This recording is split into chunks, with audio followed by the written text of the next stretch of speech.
సచివాలయానికి చంద్రబాబు నాయుడు గారి ఇంటికి గుంటూరు మిర్చి యార్డ్ ఎంత దూరం? సచివాలయానికి, తన సచివాలయానికి కూతవేటు దూరంలో ఉన్న గుంటూరు మిర్చి యార్డులో రైతులు పడతా ఉన్న అవస్థలు చంద్రబాబు నాయుడు గారికి అర్థం కావడం లేదు. చంద్రబాబు నాయుడు గారికి రైతుల కష్టాలు కనిపించినా కూడా చంద్రబాబు నాయుడు గారి కళ్ళు మూసుకొని రైతులను కష్టాల పాలు చేస్తా ఉన్నాడు. ఈరోజు ఇదే గుంటూరు మిర్చి యార్డులో రైతులు పండించిన మిర్చి పంటకు కనీసం 10-11 వేల రూపాయల డబ్బులు కూడా రావడం లేదు. రైతులు కష్టపడి తాము పండించిన పంటను అమ్ముకోలేని పరిస్థితిలో రైతులు ఈరోజు ఉన్నారు. రైతులకు ఈరోజు ఒకవైపు తెగుళ్ల వల్ల రైతులకు ఇవాళ పంట కూడా మామూలుగా 20 క్వింటాళ్ల పైన రావాల్సిన పంట ఈరోజు 10-15 క్వింటాళ్లకే పడిపోయిన పరిస్థితులు కనిపిస్తా ఉన్నాయి. మరోవైపున రేటు చూస్తే నిరుడు సంవత్సరం అంటే వైఎస్ఆర్సీపీ ప్రభుత్వ హయాంలో 21,000 నుంచి 27,000 రూపాయలు పలికిన పంట ఈరోజు కేవలం 10-11 వేల రూపాయలు కూడా కొనే నాథుడు లేడు. రైతులకు పెట్టుబడి ఖర్చులు కనీసం 1,50,000 రూపాయల నుంచి 2 లక్షల రూపాయలు ఖర్చు అవుతా ఉంది. అమ్ముకోలేని పరిస్థితిలో, రేటు లేని పరిస్థితిలో, ఒకవైపున పంట తెగుళ్ల వల్ల పంట ఈల్డ్ కూడా తగ్గిన పరిస్థితుల్లో రైతు ఈరోజు బ్రతకడానికి కష్టపడతా ఉన్న పరిస్థితి. ఇదే గుంటూరు మిర్చి యార్డ్లో మిర్చి పంట వేసిన రైతుల పరిస్థితి ఇది.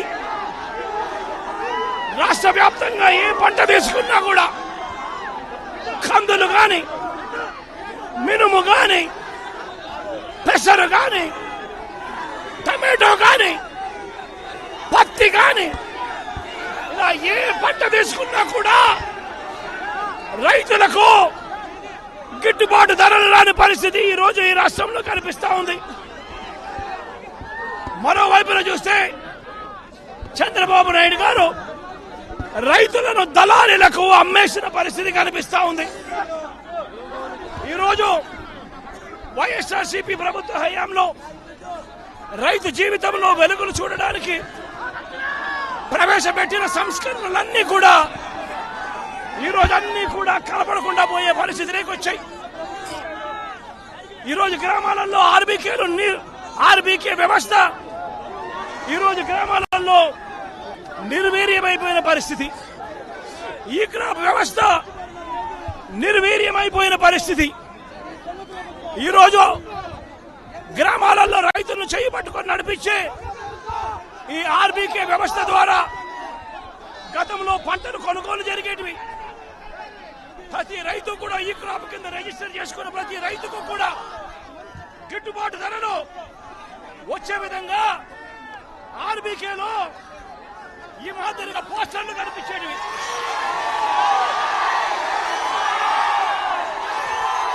ప్రతి ఆర్బీకేలో కూడా ఈ మాదిరిగా పోస్టర్లు కనిపించేటివి. ఈ గిట్టుబాటు ధరల కంటే కూడా తక్కువ రేటుకు ఏ రైతు అమ్ముకోవాల్సిన పరిస్థితి వచ్చేది కాదు. ఒకవేళ అమ్ముకోవాల్సిన పరిస్థితి ఏ రైతుకైనా ఉంటే ఆ రైతు ఆర్బీకేకి వచ్చి రిజిస్టర్ చేసుకుని 1907కు ఫోన్ చేస్తే చాలు, ఆ రైతులకు వెంటనే ప్రభుత్వం జోక్యం చేసుకుని పంటలు కొనుగోలు చేసే పరిస్థితి. ఆ రోజుల్లో ధాన్యం ప్రొక్యూర్మెంట్ కు 65,000 కోట్ల రూపాయలు ఖర్చు చేసి ధాన్యం కొనుగోలు రాష్ట్ర ప్రభుత్వం రైతులకు గిట్టుబాటు ధర ఇప్పించే కార్యక్రమం చేస్తే ఈ రోజు ధాన్యం కొనుగోలులో ఏ రైతుకు కూడా కనీస ధర రాలేదు. ప్రతి ఇతర పంటల కొనుగోలుకు వైఎస్ఆర్సీపీ ప్రభుత్వ హయాంలో 7,000 కోట్ల రూపాయల పైచీలకు ఇతర పంటల కొనుగోళ్ల కోసం ఖర్చు చేసి ప్రతి రైతు కూడా ఆదుకున్న పరిస్థితి మా ప్రభుత్వంలో ఉంటే ఈ రోజు రైతులకు గిట్టుబాటు ధర ఇప్పించాలన్న ఆలోచన లేదు. ఆర్బీకేల ద్వారా కొనుగోలు చేయాలి అన్న ఆలోచన లేదు. ఒక నంబర్ ఫోన్ కొడితే చాలు ప్రభుత్వం స్పందిస్తుందన్న నమ్మకం ఈరోజు రైతుల్లో కూడా కరువైపోయిన పరిస్థితులు ఈరోజు రాష్ట్రంలో కనిపిస్తా ఉన్న పరిస్థితులు. ఈరోజు ప్రతి వ్యవస్థ కూడా నిర్వీర్యమైపోయిన పరిస్థితి. ఆర్బీకేలు నిర్వీర్యమైపోయాయి. ఆర్బీకేలో అనుసంధానంగా ఉన్న ఇంటిగ్రేటెడ్ ల్యాబ్స్ ఈరోజు నిర్వీర్యమైపోయినాయి.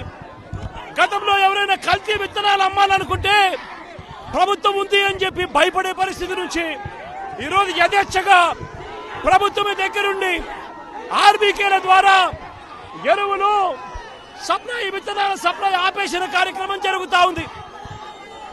ఎరువుల సప్లై, విత్తనాల సప్లై, పెస్టిసైడ్ సప్లై ఆర్బీకేల ద్వారా పూర్తిగా తగ్గించిన పరిస్థితులలో ఈరోజు ఎరువులు కొనాలంటే రైతులు ప్రైవేట్ బ్రోకర్ల దగ్గర కొనాల్సి వస్తూ ఉంది.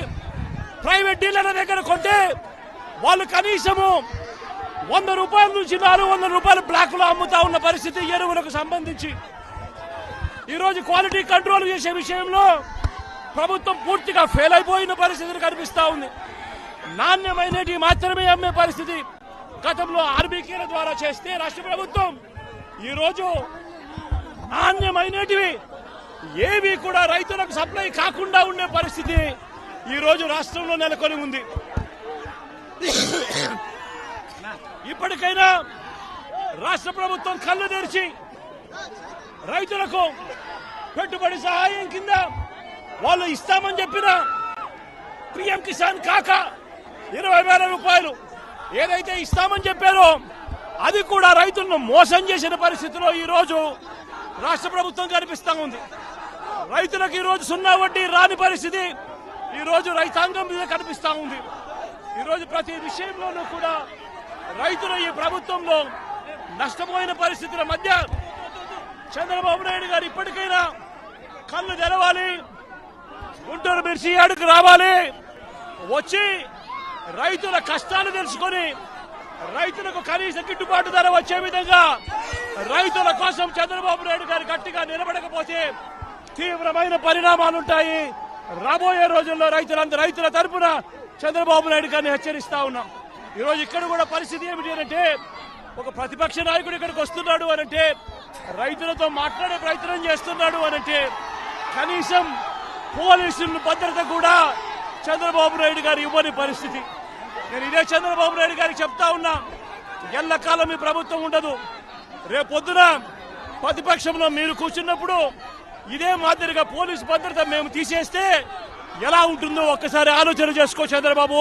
నువ్వు చేస్తా ఉన్నది కరెక్టా కాదా అన్నది కూడా ఒకసారి ఆలోచన చేసుకోమని చంద్రబాబు నాయుడు గారికి ఈ సందర్భంగా గట్టిగా చెప్తా ఉన్నాం, విజ్ఞప్తి చేస్తూ. చంద్రబాబు నాయుడు గారు కూడా రాష్ట్రం తరపున మిర్చి రైతుల తరపున ఉన్నటువంటి సమస్యలు ప్రస్తావిస్తే అది ఖచ్చితంగా ఇమీడియట్గా టాప్ ప్రయారిటీ మీద తీసుకొని అవన్నీ కూడా సెటిల్ చేస్తామని చెప్పి కూడా ఆయన హామీ ఇవ్వడం జరిగింది. మరి నిన్ననే ఆయన వేరేగా ఒక మీటింగ్ ఈరోజు పెడతామని చెప్పి ఇచ్చినటువంటి హామీ ప్రకారం ఈరోజు ఒక మీటింగ్ పెట్టుకున్నాం. అగ్రికల్చర్ మినిస్ట్రీ తాలూకు అధికారులు, నేను కూడా అటెండ్ అయ్యాను. రాష్ట్రం తరపున అచ్చెన్నాయుడు గారు అలాగే అక్కడ ఉన్నటువంటి అగ్రికల్చర్ టీం అందరూ కూడా అటెండ్ అయ్యి మళ్ళీ ఆ సమస్యల మీద ప్రత్యేకంగా చర్చించడం కూడా జరిగింది. అందులో ముఖ్యంగా ప్రొక్యూర్మెంట్కి సంబంధించి, ఎందుకనంటే ఇది ఇమీడియట్గా స్టార్ట్ అవ్వాలనే ఆలోచనతో చంద్రబాబు నాయుడు గారు నేను రిక్వెస్ట్ చేశారు. మరి దాన్ని సీరియస్గా తీసుకొని కేంద్ర ప్రభుత్వం అలాగే మంత్రి గారు కూడా దాన్ని ఇమీడియట్గా చేయిస్తామని చెప్పి హామీ ఇచ్చారు. వీలైనంత త్వరగా కేంద్రం నుంచి కూడా డిఫరెన్స్ ఆఫ్ ప్రైస్ ఏదైతే ఉందో దాన్ని పే చేయడానికి ఏదైతే 25% వరకు వాళ్ళకి MIS minimum market intervention scheme ద్వారా ఉందో దాన్ని పొడిగిస్తూ 75% వరకు కూడా కమిటీ ఆఫ్ మినిస్టర్స్ ద్వారా అప్రూవల్ తీసుకొని 75% వరకు కూడా చేస్తామని చెప్పి స్పష్టంగా హామీ కూడా ఇవ్వడం జరిగింది. అయితే ప్రైసు దీనికి తీసుకోవడానికి కింటా తాలూకా ప్రైసు రాష్ట్రం తరపున మనం క్యాల్కులేట్ చేసింది కాస్ట్ ఆఫ్ ప్రొడక్షన్ కానీ లేబర్ కాస్ట్స్ కానీ ప్రాక్టికల్గా గ్రౌండ్ లెవెల్లో రైతులు ఎంత పెడుతున్నారో దాన్ని అంతటినీ కూడా క్యాల్కులేట్ చేసి సుమారు 11,600 రూపాయలు ఇస్తే మరి వీళ్ళ తరపున 10,000 చిలుకల వరకే ఇవ్వడం జరిగింది. సో దాన్ని కూడా గట్టిగా రిప్రజెంట్ చేశాం. ఎట్టి పరిస్థితుల్లో క్వింటా తాలూకా ప్రైస్ ఏదైతే దీనికోసం క్యాల్కులేషన్కి యూజ్ చేస్తున్నామో అది పెంచాలి. 11,600 అయినా దానికంటే ఇంకెక్కువ వస్తే ఎక్కువైనా సరే పెట్టాలని చెప్పాం. ఐకార్కి సంబంధించినటువంటి అధికారులు కూడా పిలిచారు. వాళ్ళకు కూడా స్పష్టంగా ఇన్స్ట్రక్షన్స్ కూడా మరి మినిస్టర్ గారు ఇచ్చారు, ఎట్టి పరిస్థితుల్లో ఆ ప్రైస్ని కూడా ఇంప్రూవ్ చేయాలని. సో అది కూడా చాలా పాజిటివ్గా ఉందని కూడా ఈ సందర్భంగా తెలియజేస్తున్నాం. అలాగే 3వ పాయింట్, నిన్న కూడా ప్రస్తావనలోకి వచ్చింది. ఎక్స్పోర్ట్స్ గతంలో జరిగినటువంటి విధంగా ఈరోజు జరగట్లేదు. దానికి ఇంటర్నేషనల్ జియోపొలిటికల్ ఇష్యూస్ కొన్ని ఉన్నాయి. అయినప్పటికీ కూడా ఆ ఓపెన్ ఎలా చేస్తాం, ఎక్స్పోర్ట్స్ని మళ్ళీ మనం ఎలా ప్రోత్సహించాలి అనే ఆలోచనతో దాని మీద కూడా చర్చిస్తే దాని మీద కూడా కొన్ని నిర్ణయాలు చర్చలో వచ్చాయి. ఆ నిర్ణయాలని ఏ రకంగా అమలులోకి తీసుకొని రావాలన్న దాని మీద రాష్ట్రంలోనే ఎక్స్పోర్ట్స్కి సంబంధించి ఎక్స్పోర్టర్స్, దీనికి ఈ యొక్క చిల్లీ ఫీల్డ్కి సంబంధించిన ఎక్స్పోర్టర్స్ కానీ ఎఫ్పిఓస్ కానీ రైతులు కానీ అందరినీ కూడా కూర్చొని పెట్టి వాళ్ళ ద్వారానే సమస్యలు ఏమున్నాయో తెలుసుకొని దానికి హెల్ప్ చేసే విధంగా చర్యలు తీసుకోవాలని ఒక నిర్ణయం తీసుకున్నాం. సో రాబోతున్న రోజుల్లోనే రాష్ట్ర ప్రభుత్వం తాలూకా ఆధ్వర్యంలో మిర్చి రైతులతో ఒక ప్రత్యేక మీటింగ్ ఎక్స్పోర్టర్స్తో కూడా పెట్టి దీనికి ఉన్నటువంటి సమస్యలు, ఇప్పుడు ఇమీడియట్గా ఎక్స్పోర్ట్స్ పెంచడానికి ఏంటి, లాంగ్ టర్మ్లో కూడా అక్కడ మిర్చి రైతుల తాలూకా ఆదాయం పెరిగే విధంగా ఎక్స్పోర్ట్స్ని ఏ రకంగా మనం ఇంటర్నేషనల్ మార్కెట్కి లింక్ చేయాలి, ఈ రెండింటి మీద కూడా ఒక సదస్సు అక్కడ పెట్టి దాని ద్వారా వచ్చినటువంటి సజెషన్స్ ఏవైతే ఉంటాయో దాన్ని కూడా మనం అమలు చేస్తామని చెప్పి మంత్రి గారు అయితే స్పష్టంగా హామీ ఇవ్వడం జరిగింది. ఆయన కూడా చెప్పారు, ఆయన మాటల్లోనే చంద్రబాబు నాయుడు గారు అంటే చాలా గౌరవం, ఒక విజనరీ లీడర్. ఆయన ఒక సమస్య తెచ్చారనంటే అది స్పష్టంగా ఎంతో ఇంపార్టెంట్ అయితే కానీ ఇక్కడ వరకు తీసుకొని రారన్న ఆలోచనతో టాప్ ప్రయారిటీగా మినిస్టర్ గారు కూడా తీసుకున్నారు. ఆయన కూడా ఎంతో డెడికేషన్గా ఎక్కడ రైతుకి సమస్య ఉంటే వాళ్ళతో నిలబడేటటువంటి వ్యక్తి శివరాజ్ సింగ్ చౌహాన్ గారు. నిన్న కూడా ఆయన ఇష్యూ తాలూకా సీరియస్నెస్ని చూసుకొని ఆయన ఎక్కడో మధ్యప్రదేశ్లో దూర ప్రాంతం రిమోట్ ఏరియాలో ఉన్నా సరే త్రూ ఫోన్ ఆయన ఒక మీటింగ్కి కనెక్ట్ అయ్యి మరి ఆయన కూడా కొన్ని ఆలోచనలు కానీ ఆయన నిర్ణయాలు కానీ చెప్పడం జరిగింది. ఈరోజు మళ్ళీ ఎక్కడ డిలే లేకుండా ఈరోజు ఢిల్లీ వచ్చిన వెంటనే మరొక మీటింగ్ కూడా పెట్టారు. దీన్ని ఇమీడియట్గా కేంద్ర ప్రభుత్వం నుంచి డబ్బులు తెచ్చి ఆ డిఫరెన్స్ ఆఫ్ ప్రైస్ ఏదైతే ఉంటుందో మార్కెట్కి కానీ ఈరోజు ఉన్నటువంటి కాస్ట్ ఆఫ్ ప్రొడక్షన్, ఈ రెండింటికి తేడా ఉన్నది కేంద్ర ప్రభుత్వం భరించి ఇస్తుందని చెప్పి స్పష్టంగా హామీ ఇవ్వడం జరిగింది. దీన్ని ఎంత త్వరగా వీలైతే అంత త్వరగా అమల్లోకి తీసుకొని రావడానికి ప్రొసీజరల్గా ఏవైతే ఉన్నాయో వాటన్నిటి మీద డిస్కస్ చేసి ఇమీడియట్గా ఆ స్కీమ్ ద్వారా చేయిస్తాం.